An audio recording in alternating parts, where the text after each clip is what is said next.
គណៈកម្មាធិការព្រំដែនថ្នាក់យុទ្ធភូមិភាគកម្ពុជាថៃ OBC ជួបពិភាក្សាគ្នាតែមិនទាន់មានឯកភាពគ្នាចំណុចណានោះទេរាជធានីភ្នំពេញក្រុមគណៈកម្មាធិការព្រំដែនថ្នាក់យុទ្ធភូមិភាគកម្ពុជាថៃ OBC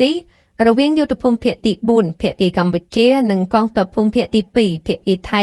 បានជួបប្រជុំគ្នានៅច្រកអន្តរជាតិជួមសង្ងាំស្រុកបណូវែងខេត្តឧត្តរមានជ័យតែមិនទាន់មានការឯកភាពគ្នានៅចំណុចកណ្ដាលណាមួយនោះទេនេះបើយោងតាមអ្នកនាំពាក្យក្រសួងការពារជាតិលោកជំទាវឧត្តមសេនីយ៍ឯកម៉ាលីសុជាតិតាអ្នកនាំពាក្យក្រសួងការពារជាតិនៃព្រះរាជាណាចក្រកម្ពុជាបានឲ្យដឹងថានៅថ្ងៃទី2ខែកុម្ភៈឆ្នាំ2026វេលាម៉ោង 11:50 នាទីព្រឹកនេះក្រុមលេខាធិការដ្ឋាននៃគណៈកម្មាធិការព្រំដែនថ្នាក់យុទ្ធភូមិភាគកម្ពុជាថៃ OBC រវាងយុទ្ធភូមិភាគទី4ភាគីកម្ពុជានិងកងទ័ពភូមិភាគទី2ភាគីថៃបានជួបប្រជុំគ្នានៅច្រកព្រំដែនអន្តរជាតិជួមសង្ងាំស្រុកអន្លង់វែងខេត្តឧត្តរមានជ័យក្រោមការសង្កេតការណ៍ពីក្រុមអ្នកសង្កេតការណ៍អាស៊ាន AOT របស់កម្ពុជានិងថៃផងដែរក្រុមលេខាធិការរបស់កម្ពុជាដឹកនាំដោយឧត្តមសេនីយ៍ត្រីនិតតារងនាយកសេនាធិការរងយុទ្ធភូមិភាគទី4និងក្រុមលេខាធិការរបស់ថៃដឹកនាំដោយឧត្តមសេនីយ៍ត្រីកម្មផាក់ណាវ៉ាផាន់ស៊ុនាយកសេនាធិការកងទ័ពភូមិភាគទី2លោកជំទាវបានលើកឡើងថាដោយសារតែភាគីទាំងពីរមិនទាន់រកឃើញនៅចំណុចកណ្ដាលរួមមួយនៅឡើយដូច្នេះភាគីទាំងពីរបានឯកភាពគ្នាដកឃ្លាវិលត្រឡប់ទៅទីបញ្ជាការរៀងខ្លួនវិញ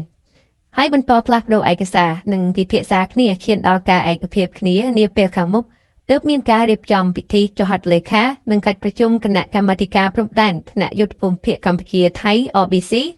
រវាងយុទ្ធភូមិភាគទី4របស់កម្ពុជានិងកងទ័ពភូមិភាគទី2របស់ថៃគូរំលឹកផងដែរថាកិច្ចប្រជុំពិសេសនៃគណៈកម្មាធិការព្រំដែនថ្នាក់យុទ្ធភូមិភាគកម្ពុជាថៃ OBC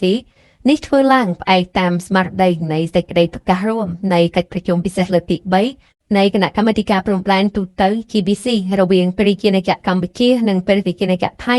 កាលពីថ្ងៃទី27ខែធ្នូឆ្នាំ2025ដែលភាគីទាំងពីរបានបញ្ជាក់សារជាថ្មីអំពីការបន្តអនុវត្តយ៉ាងម៉ឺងម៉ាត់ភ្ជាប់ភ្ជួននៅលទ្ធផលនៃកិច្ចប្រជុំពិសេសនេះឲ្យបានពេញលេញនិងប្រកបដោយប្រសិទ្ធភាពក៏ដូចជាការបន្តកិច្ចខិតខំប្រឹងប្រែងកាត់បន្ថយភាពតានតឹងតាមបណ្ដោយព្រំដែនព្រមទាំងស្វែងរកកិច្ចសហប្រតិបត្តិការជាក់ស្ដែងសម្ដៅលើកកម្ពស់សន្តិភាពនិងស្ថិរភាពរវាងប្រទេសទាំងពីរនិងឈានដល់ការវិលត្រឡប់ទៅរកប្រតិភាពឡើងវិញបានឆាប់រហ័សបាទបងប្អូនទាំងអស់គ្នាព័ត៌មានដែលបានរៀបរាប់ខាងលើនេះគឺពាក់ព័ន្ធនឹងបញ្ហាចំនួនព្រំដែនរវាងកម្ពុជានិងថៃដែលគណៈកម្មាធិការព្រំដែនថ្នាក់យុទ្ធភូមិភាគកម្ពុជាថៃហៅកាត់ OBC បានជួបពិភាក្សាគ្នាប៉ុន្តែគឺមិនទាន់មានឯកភាពគ្នានៅត្រង់ចំណុចណានោះទេ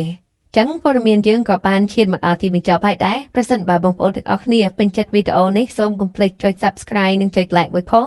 ដើម្បីទទួលបានវីដេអូថ្មីៗជារៀងរាល់ថ្ងៃសូមអរគុណសូមជម្រាបលា